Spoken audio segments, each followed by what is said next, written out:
बेटा good morning बेटा। आज हम शुरू करते हैं नई वर्कशीट नंबर 42 बल तथा गति के नियम। संवेग संरक्षण का नियम मतलब कि संवेग संरक्षण का नियम मतलब कि जब भी हम कोई दो चीज़ टकराती हैं, मैंने बताया था ना आपको, टकराने पे क्या होता है, संवेग होता है। जैसे एक दूसरे पे हमने पढ़ा था थर्ड नियम जो पढ़ा था हमने, न्यूटन का तीसरा नियम पढ़ा था ना, कि हम जब ताली मारते हैं तो दोनों को लगता है ना, दोनों को चोट आती है, तो दोनों की तरफ से फोर्स लगता है, बल लगता है। ठीक है, तो एक होती है क्रिया, एक होती है प्रतिक्रिया।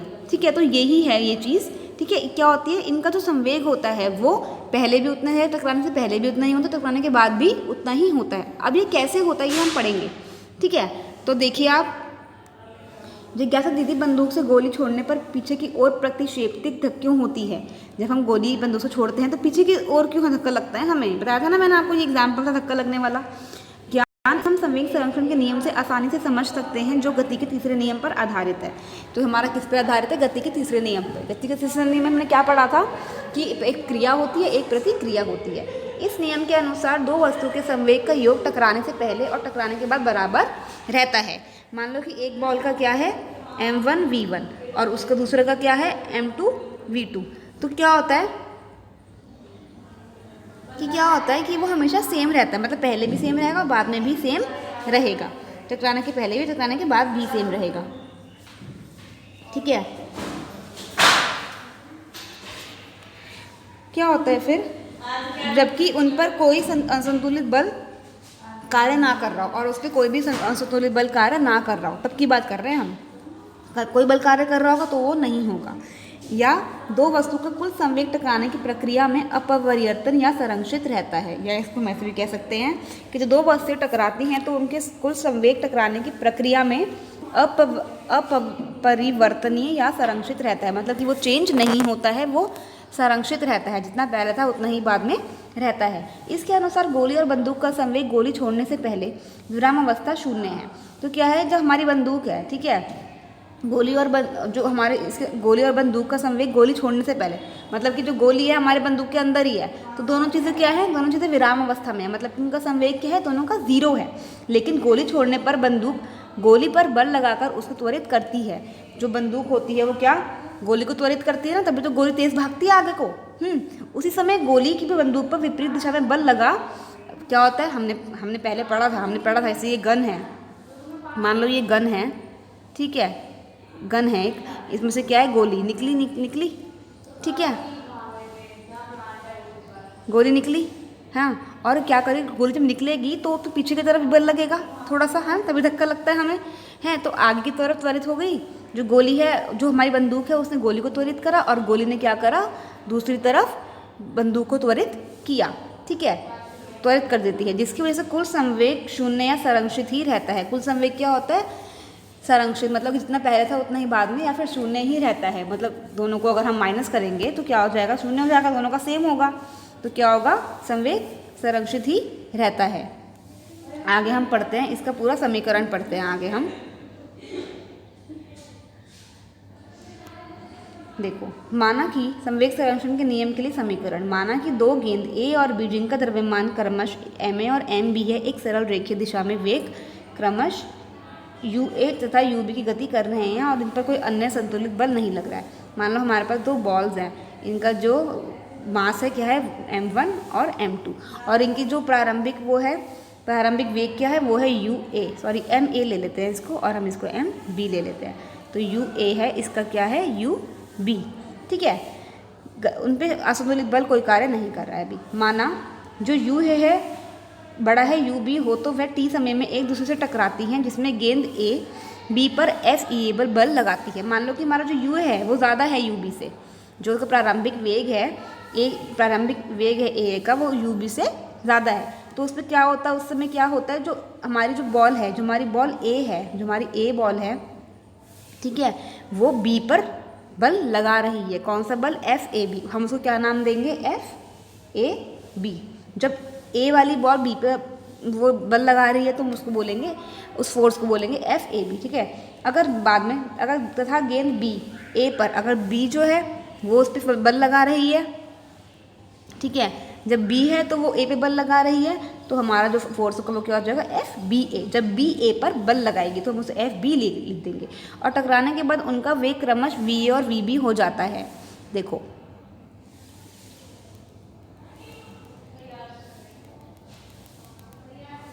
देखो अब क्या हुआ, टकराने के बाद मान लो कि मैं यहाँ लिख देती हूँ, मान लो यहाँ पे टकराने के बाद टकरा गई दोनों बॉल्स, ठीक है। टकराने के बाद उनका क्या होगा, वी ए होगा और इसका वी बी होगा। जो इसका मतलब जो वेग है जो बढ़ गया ना, उनका वेग दोनों टकराएं तो वी ए हो गया, इसका वी बी हो गया, इस बी वाली गेंद का और ये ए वाली गेंद का। तथा गेंद ए संवेग टकराने से पहले और टकराने के बाद क्रमश ये हो गया। टकराने से पहले क्या होगा, उसका जो पी होता है, मतलब जो उसका संवेग होता है क्या होता है, एम वी। वी क्या होता है, संवेग वो वेग, और एम क्या होता है, मास। तो टकराने से पहले क्या था, जो हमारी बॉडी थी, मतलब जो हमारी गेंद थी एम ए, और उसका प्रारंभिक वेग क्या था, यू ए। तो पहले तो ये थी, ठीक है। ऐसे ही बाद में टकराने के बाद जो उसका पी हो गया वो क्या हो गया, एम ए और वी ए। वी हो गया ना, जो उसका अंतिम वेग था वी ए, ठीक है, ये हो गया। मान लो दोनों का ये हो गया, ठीक है। अब हम देखते हैं गेंद बी का। टकराने से टकराने के बाद एम बी यू बी और एम बी वी बी। समझ में आ गया आपको, टकराने के बाद और टकराने से पहले। टकराने से पहले एम बी यू बी और टकराने के बाद एम बी वी बी। गेंद ए के संवेग में परिवर्तन की दर या क्रिया बल एफ ए बी टकराने के समय, मतलब कि जब गेंद ए है, ठीक है, उसकी परिवर्तन की दर, मतलब कि जो जब वो टकरा रही है, जब वो क्रिया कर रही है, मतलब उसने बॉल बी पे टकराई, ठीक है, तो उसने क्रिया करी, उसकी दर कितनी होगी, परिवर्तन की दर कितनी होती है, एम ए, मतलब कि हमारी होती है ना एम ए अपॉन में टी होता है ना, चेंज होने की दर, मतलब कि हमारा क्या होता है, जो हमारा संवेग होता है उसके परिवर्तन की दर कितनी होती है, ए अपॉन में टी, एम वी अपॉन में, सॉरी ये गलत हो गया, इसको हम थोड़ा कर देते हैं, ठीक है। जो उनकी टकराने की दर है वो क्या होती है, एम वी अपॉन में टी, यही होती है ना टी समय में। तो वी क्या है हमारा इस वक्त, V A minus U A, ठीक है। जो हमारा चेंज परिवर्तन दर जब हम निकालते हैं, किसी की परिवर्तन दर निकालते हैं, तो क्या होता है, वो वी माइनस यू होता है ना। तो V A minus U A आ गया यहाँ पे, ठीक है। और गेंद बी के समय परिवर्तन की दर प्रतिक्रिया, जब ए क्रिया करेगी बी पर तो बी प्रतिक्रिया करेगी, हमें पता है ये वाली बात टकराने के समय। तो हम क्या लिख लेंगे, एम वी होता है ना अपॉन में टी, तो एम वी को क्या लिख सकते हैं हम, v b minus u b, है ना, और अपॉन में टी लिख सकते हैं। गति के तीसरे नियम के अनुसार गेंद ए के द्वारा गेंद बी पर लगाया गया बल एफ ए बी तथा गेंद बी के द्वारा ए पर लगाया गया बल एक दूसरे के बराबर और विपरीत होंगे।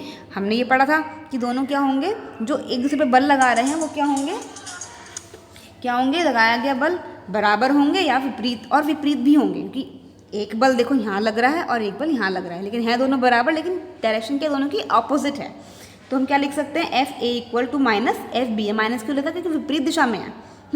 तो हम यहाँ पे एफ ए की जगह ये लिख देंगे, एफ बी की जगह हम ये लिख देंगे, और हमारा कैलकुलेट करके ये आ जाएगा। मैं आपको अभी दिखा दूंगी, ठीक है, कैलकुलेट कैसे कर रहे हैं इन्होंने, कैसे इन्होंने निकाला इक्वेशन, मैं आपको दिखा दूंगी, ठीक है। अभी आप ये देख लो कि ये आ गया हमारा m a u a plus m b u b equal to m v a plus m b v b. अब देखो इसमें हम पाते हैं कि टकराने से पहले गेंदे ए एंड बी का कुल संवेग और उनके टकराने के बाद का कुल संवेग बदलता नहीं या संरक्षित रहता है। तो देखो इसने ये लिखा कि टकराने से पहले क्या था दोनों का, ये वाला संवेग था, हाँ, और टकराने के बाद ये वाला संवेग था।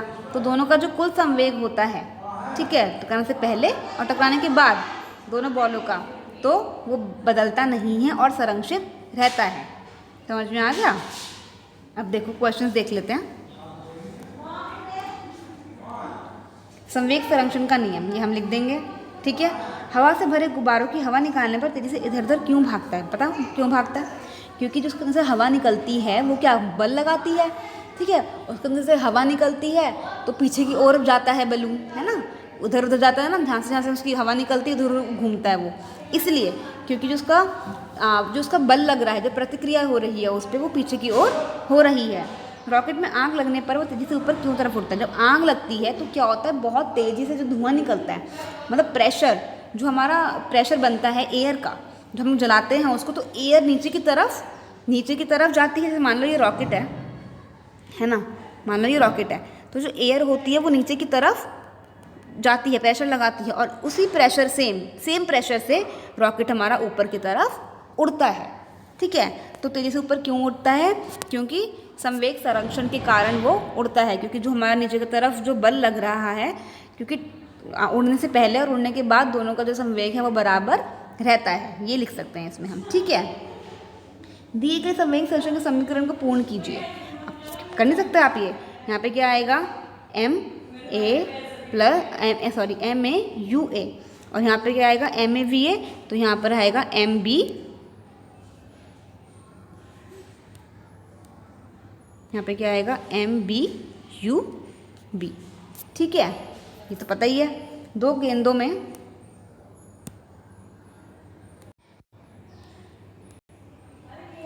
देखो, दो गेंदों के टकराने पर गेंद ए द्वारा गेंद बी पर लगाया गया बल एफ ए बी, गेंद बी के द्वारा गेंद ए पर लगाया गया बल क्या है?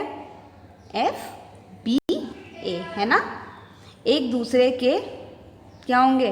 बराबर और विपरीत। ठीक है, ये आपको अच्छे से लर्न करना है, अच्छे से। बहुत इंपॉर्टेंट टॉपिक है बेटा, इसमें क्वेश्चन ज़रूर आते हैं। ठीक है, और बहुत इजी भी है, इतना कुछ मुश्किल तो है नहीं। ठीक है, अब इसको यहीं पे ख़त्म करते हैं।